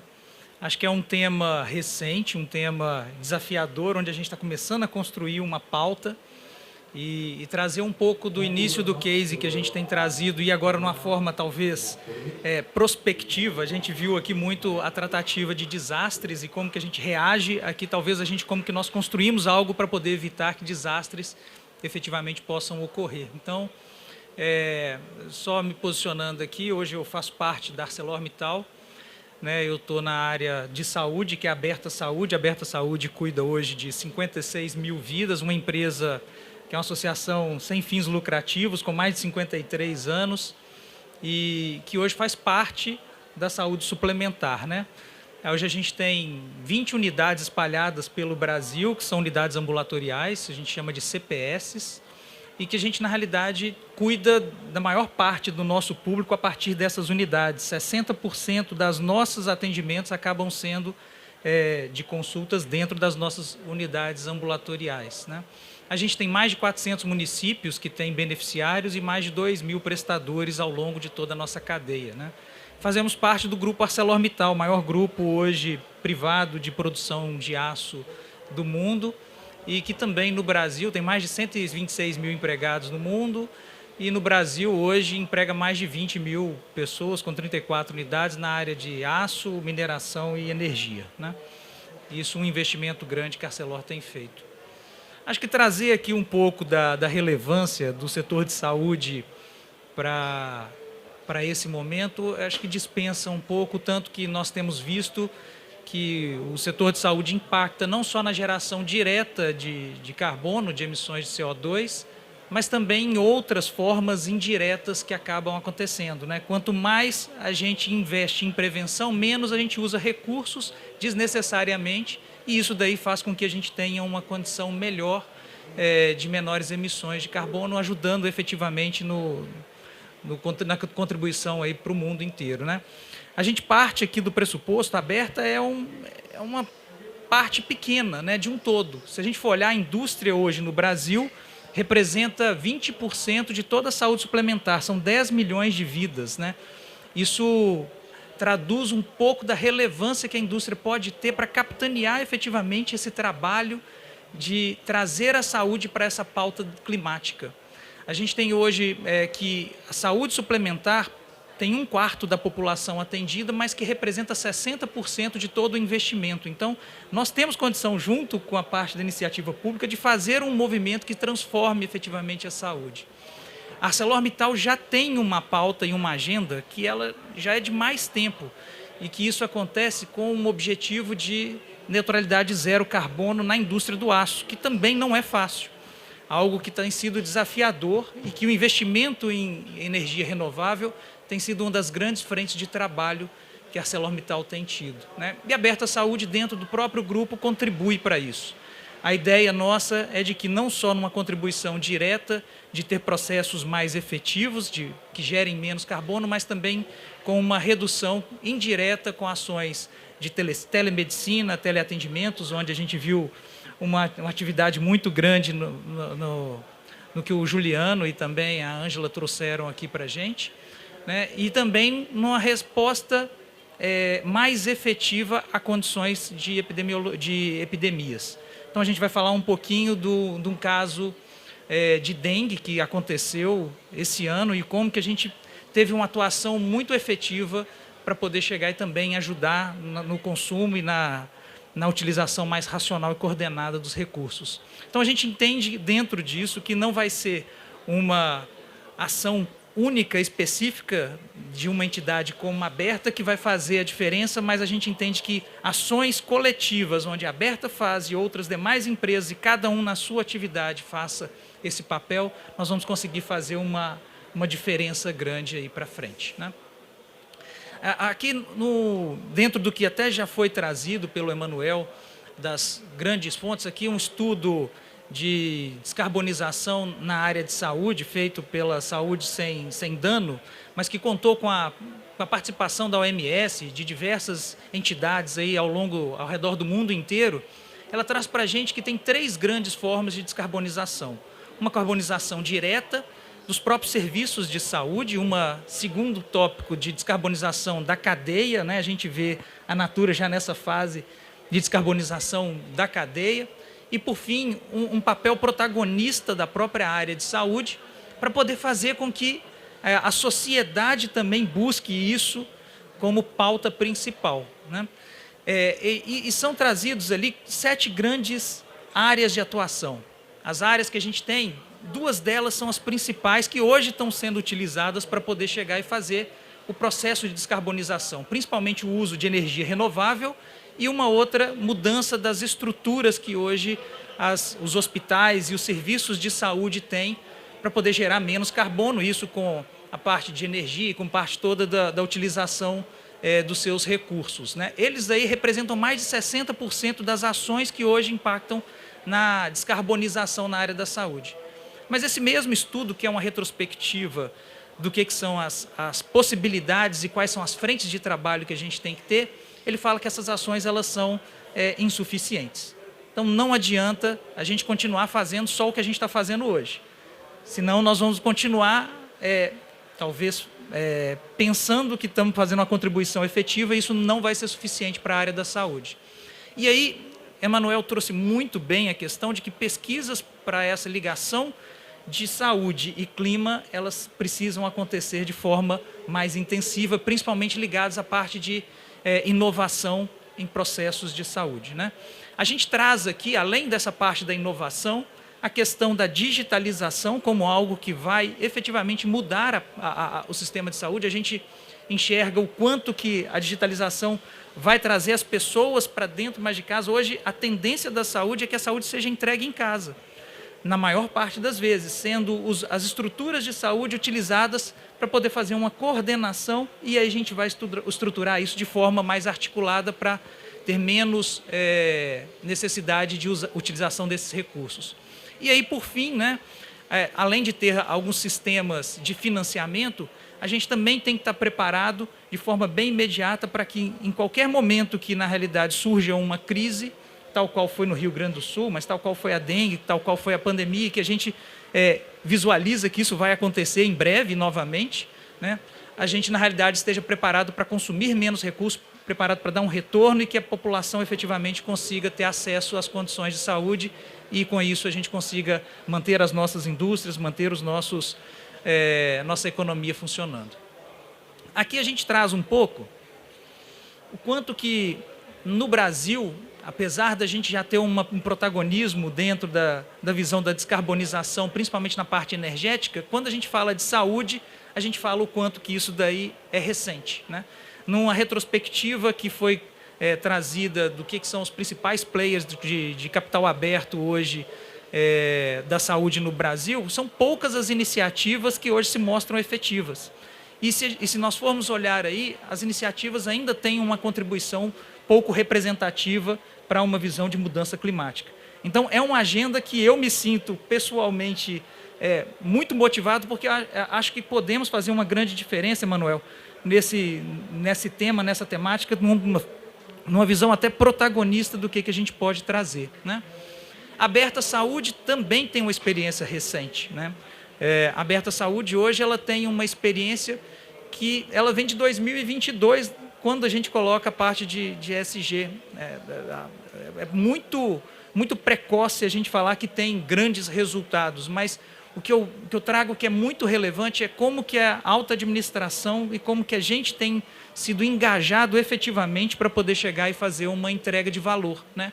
Então, nós começamos com um projeto que é um projeto que vem de forma bem madura, ganhando maturidade, mas de forma bem consistente, desde 2022, está no nosso plano estratégico, né? Ele faz parte com ações que estão voltadas para a parte ambiental, social e também da parte de governança. A governança já tem mais tempo que a gente trabalha com isso, mas que, na realidade, ela começa a ganhar mais força a partir de 2023, quando a gente constitui uma matriz de materialidade, faz uma matriz de maturidade que a gente tem e a gente direciona esforços bem claros para poder chegar e atuar na parte da parte ambiental.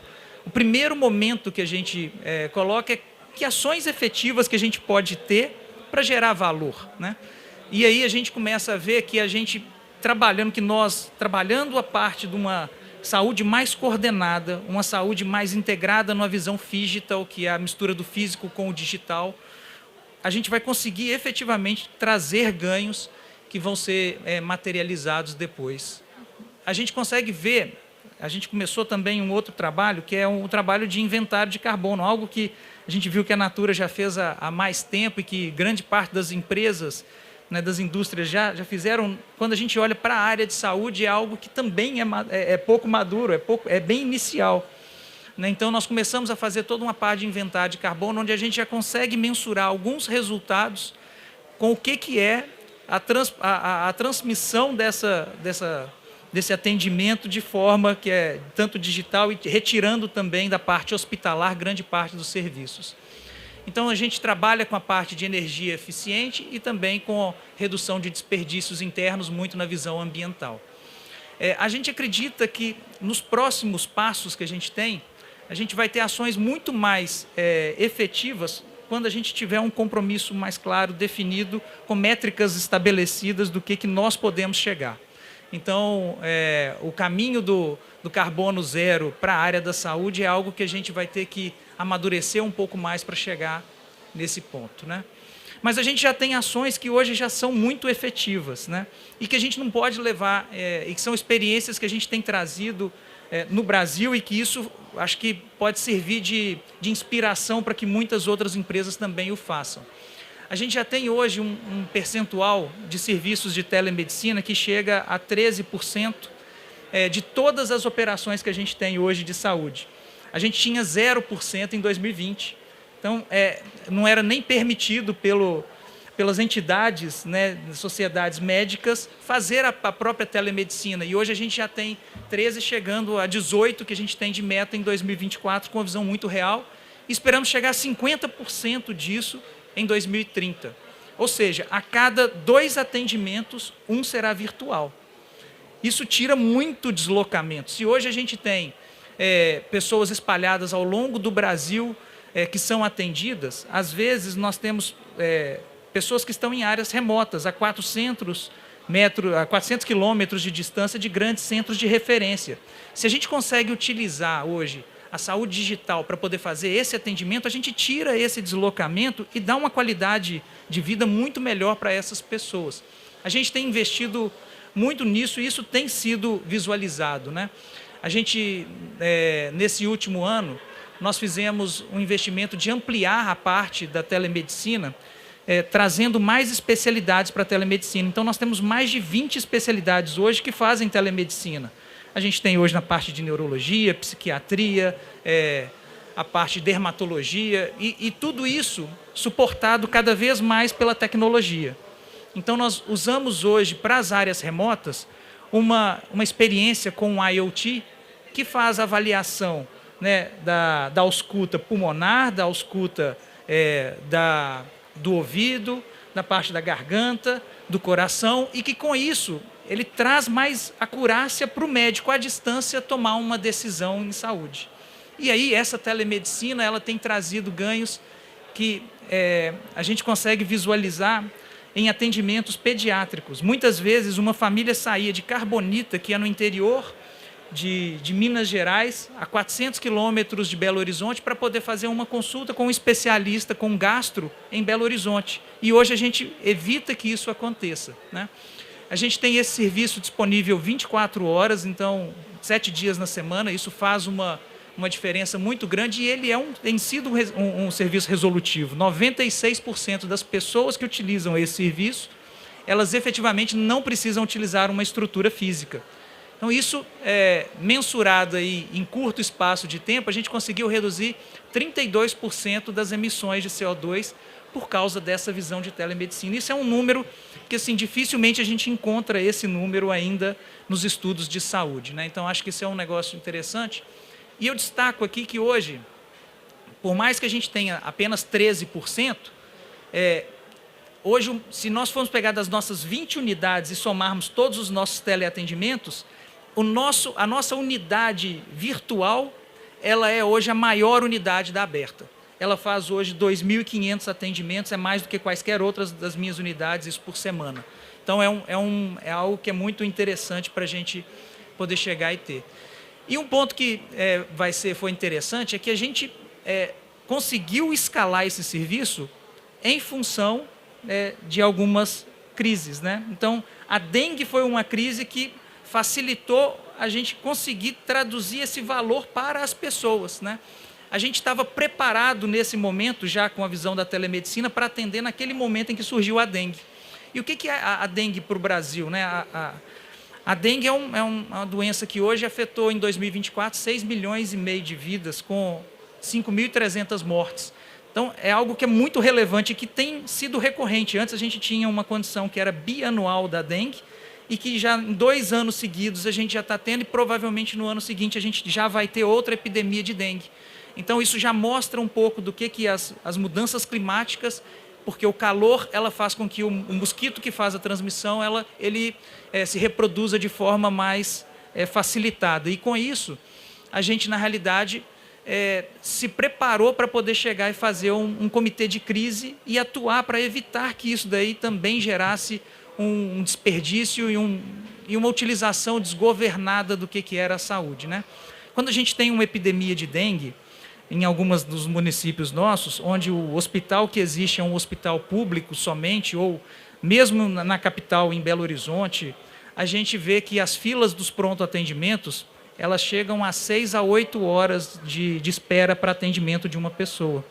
E quando essa pessoa vai para poder ser atendida, muitas vezes a pessoa está numa condição fragilizada e ela acaba sendo internada, porque ela esperou, às vezes, muito tempo e não teve o atendimento naquele momento que era adequado. Então, a gente vê cerca de 10 a 15% de conversão do que efetivamente a gente tem de atendimentos em pronto-atendimentos. Então, a Aberta conseguiu criar esse escudo que a gente colocou, baseado nesses centros de promoção da saúde, com atendimento num comitê de crise que foi montado com reforço das estruturas nossas de atenção primária.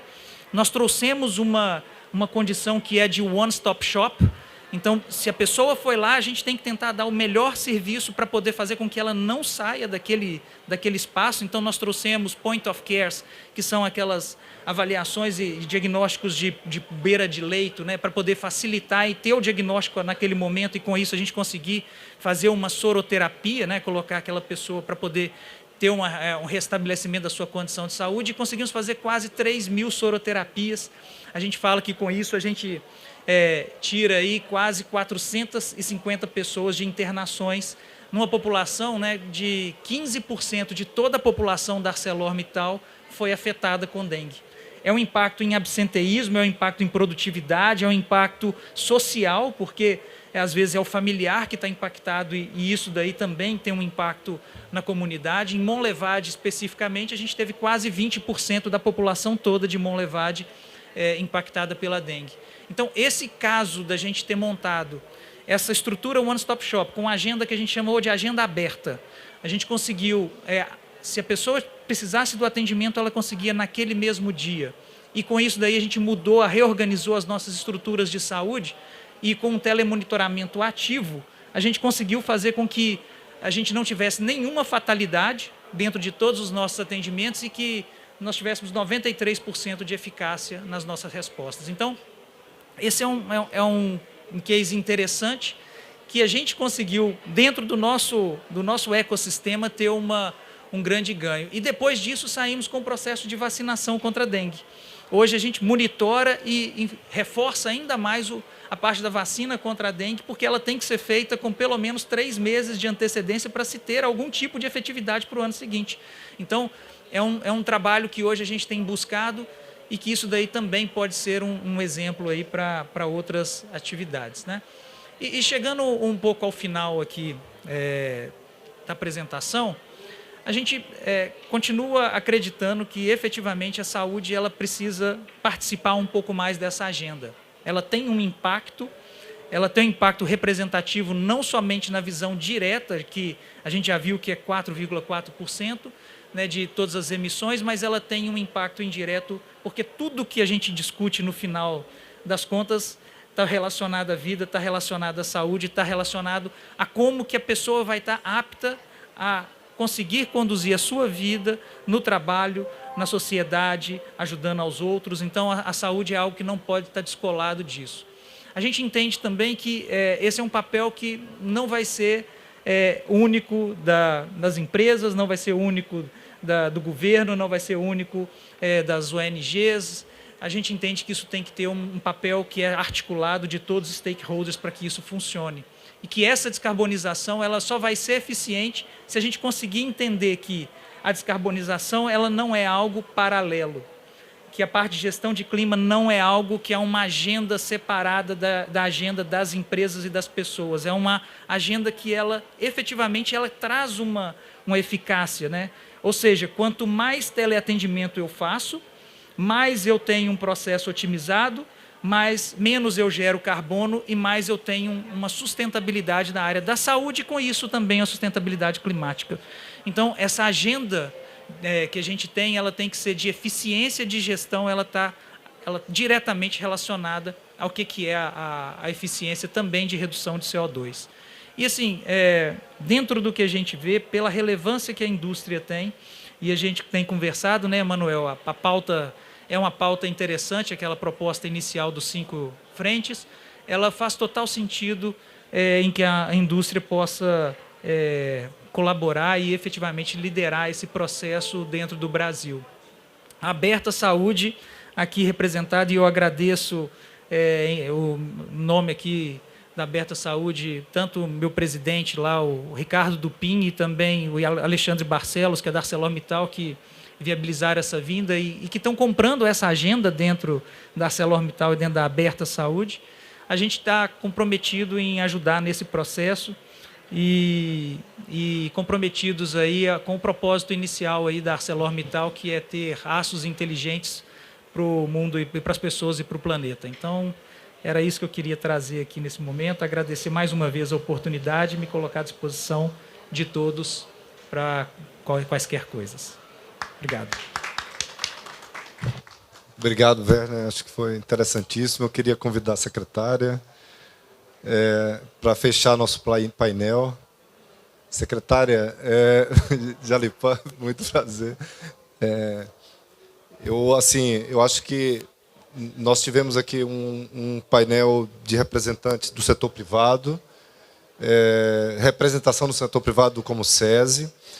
Nós podemos observar que o desafio da saúde com a mudança climática ele tem 2 planos, que é a questão da mitigação e também da adaptação. Aqui é uma abertura total do setor privado para colaborar com o Ministério da Saúde em várias frentes. Uma das primeiras frentes que a gente imagina de total interesse é nós termos protocolos construídos a partir da liderança do Ministério da Saúde, o SUS, todo o sistema público, em parceria privada, porque isso faz parte da agenda empresarial, da indústria, criar essa resiliência também do ponto de vista da saúde. Mas também falamos de acesso à saúde, saúde digital, descarbonização, falamos de educação também, preparando essas futuras gerações para uma consciência de autocuidado e de saúde e meio ambiente. Eu acho que com isso, a senhora vai fechar aqui esse painel com todo aqui seu conhecimento e trazer a visão do Ministério da Saúde para essa agenda. Muito obrigado. Obrigada, Manuel. Então, primeiro, eu queria agradecer, em nome do Ministério da Saúde, a oportunidade de estar aqui. Emanuel, então, em seu nome, agradecer essa oportunidade. Primeiro, eu queria falar um pouquinho quem eu sou. Eu sou professora da Universidade Federal do Espírito Santo, eu sou epidemiologista. Eu tenho 30 anos de carreira estudando o SUS. Então, com essa bagagem que eu fui convidada pela ministra Anísia para assumir a Secretaria de Vigilância em Saúde e Ambiente, que ganhou esse nome, né, nessa gestão, ganhou o ambiente nessa pauta, entendendo a conexão total, né, entre saúde e ambiente. Então, eu aceitei esse desafio. Nós chegamos no governo numa secretaria de vigilância que tem muitos dados, mas pouca informação. Infelizmente, no Brasil, nós não utilizamos isso de uma forma robusta, como deveríamos. Então,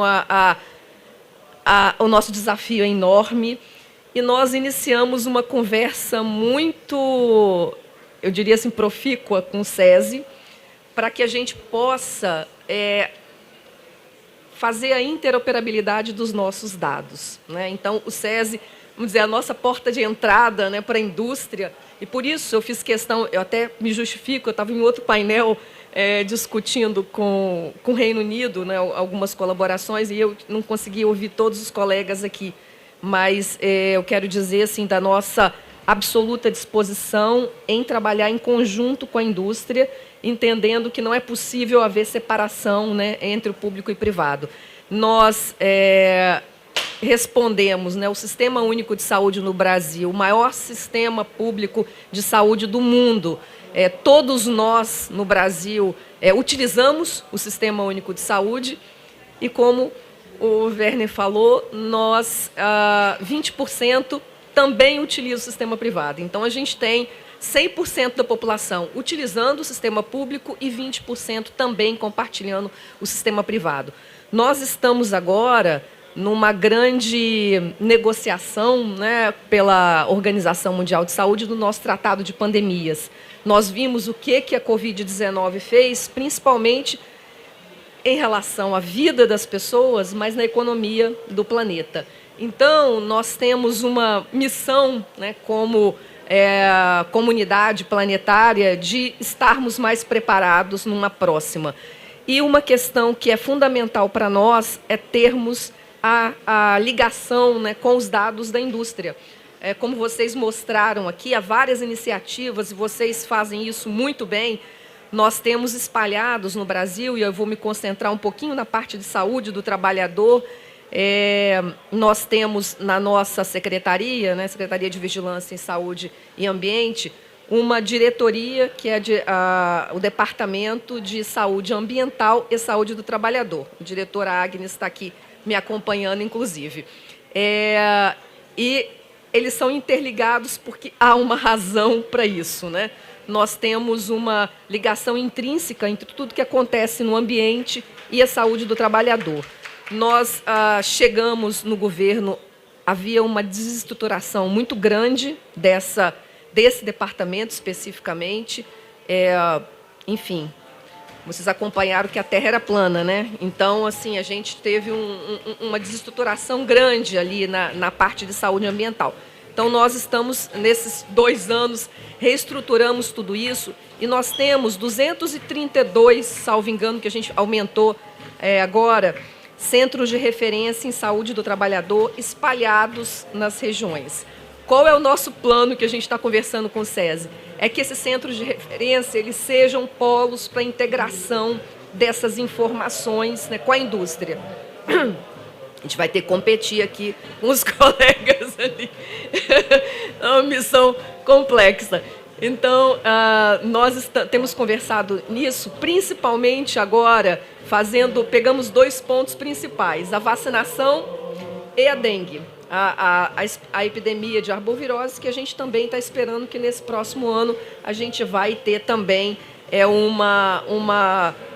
também uma epidemia um pouco diferente do que a gente está vendo nos últimos 40 anos no Brasil, né?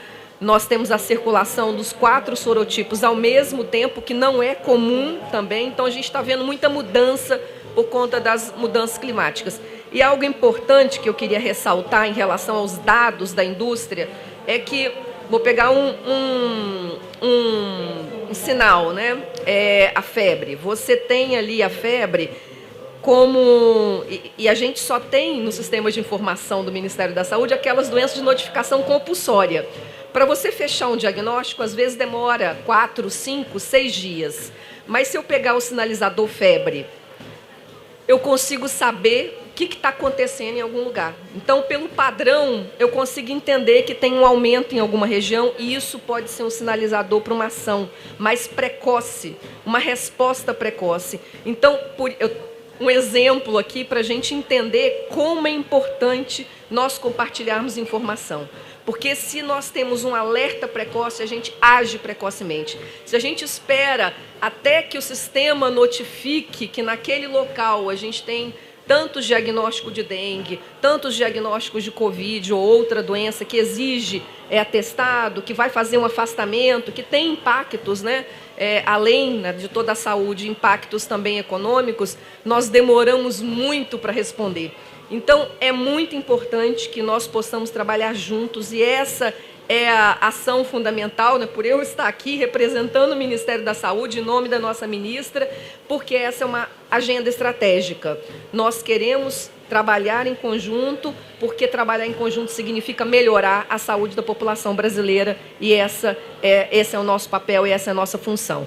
Então, eu queria assim, agradecer, em nome do Ministério da Saúde, dizer da nossa absoluta disposição de trabalhar em conjunto com a indústria brasileira. Muito obrigada.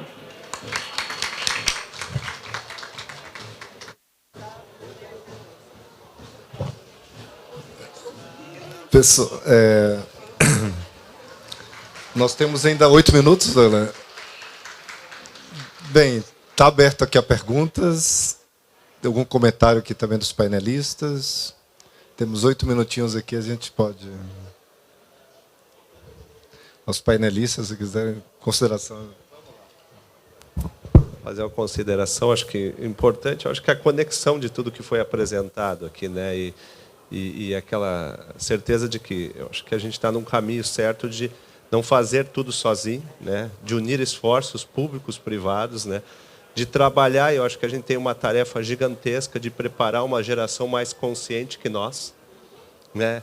E aí trabalhar as integrações de políticas públicas, né, secretário, que talvez seja um dos grandes desafios, integrar as políticas de saúde, educação, assistência social, desde a primeira infância lá, e trazer essas questões de resiliência climática e do autocuidado. Eu digo, um dos grandes desafios é ensinar as pessoas a se cuidar melhor. A gente fala tanto em atenção primária, em saúde integral, né? Se a gente conseguisse colocar isso para dentro da escola, acho que seria aí a gente ganharia muito ao longo do tempo, né? E reduziria muito o custo da saúde, que a gente sabe da inviabilidade. Então, acho que essa questão a gente trouxe ali, sou do Rio Grande do Sul, a gente trouxe um pouco das respostas que a gente teve, da atuação em parceria com o próprio Ministério da Saúde.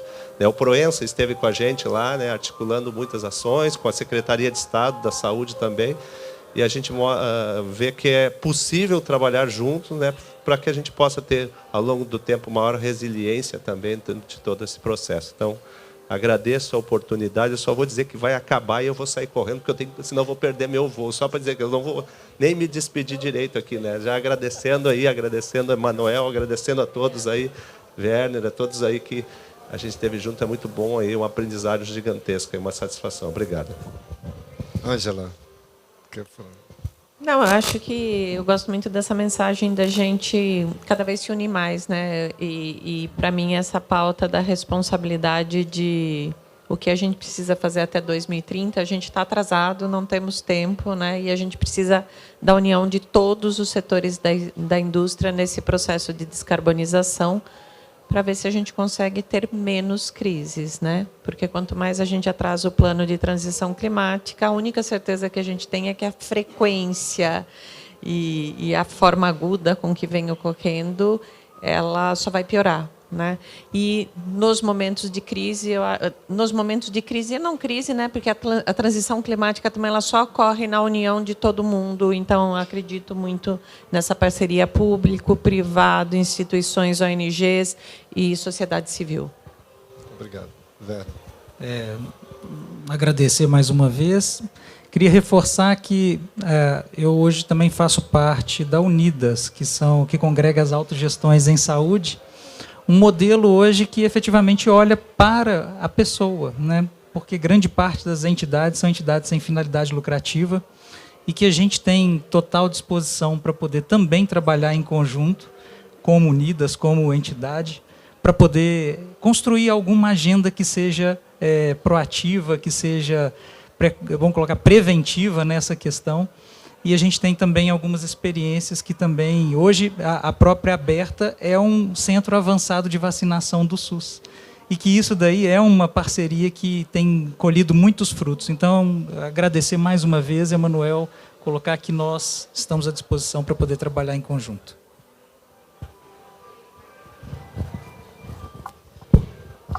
Eu queria agradecer também, Manuel, a oportunidade de estar aqui. Acho que a gente já tem uma agenda no Brasil, né? Uma agenda para poder reforçar. A gente estava falando exclusivamente com o SESI, mas assim, que foi o ponto de agregação, né? Mas acho que o SESI também agora vai nos ajudar. Acho que a gente vai formar essa agenda, né? A Agnes está coordenando um grupo que a gente formou aí com o SESI para poder pensar nisso. E para nós é fundamental esse trabalho em conjunto, né, para a gente poder fortalecer a saúde da nossa população. E pensando nisso, tanto na vacinação de saúde do trabalhador, o que a gente pode fazer, trabalhar com a educação, que é fundamental. Infelizmente, nós tivemos um negacionismo científico muito forte. A gente está lutando contra coisas que nós achávamos que já tínhamos ultrapassado, né? Então, eu acho que o trabalho em conjunto ele é fundamental para que a gente possa avançar e levar mais saúde para a nossa população. Então, muito obrigada. E aí já fica aqui o nosso desafio, né, Emanuel, para a nossa agenda no Brasil, para a gente agora operacionalizar melhor essas ações, né? A gente também tem falado muito da utilização dos... como você chama, dos carros os caminhões. As unidades móveis. As unidades móveis, toda a estrutura. Principalmente agora que a gente já está esperando uma epidemia de dengue também importante. Então, a gente tem esse trabalho aí. E agora é o momento, né, esse momento que a gente chama de interepidêmico. Entre uma epidemia e outra, é um momento de preparação e da gente reforçar essa parte de educação, cada um fazer a sua parte, tem aquela coisa da casa, então os 10 minutinhos ali contra a dengue. Então, é muito importante também essa parceria com vocês, que tem uma capilaridade enorme, como a Ângela colocou, né, 4 milhões, né, de consultoras que estão ali, então, muita capilaridade, que podem também levar essa mensagem, que também vão na casa das pessoas, né, elas estão ali e podem levar essa mensagem de educação, do autocuidado, né, e principalmente nesse momento interepidêmico. Então, é muito importante o trabalho com vocês, e eu queria assim, agradecer novamente, Emanuel, a oportunidade de estar aqui e agradecer em nome do Ministério da Saúde e reafirmar que a gente tem que fazer essa agenda rápida no Brasil. Obrigada. Obrigado, secretária. Já começou, tá, secretária?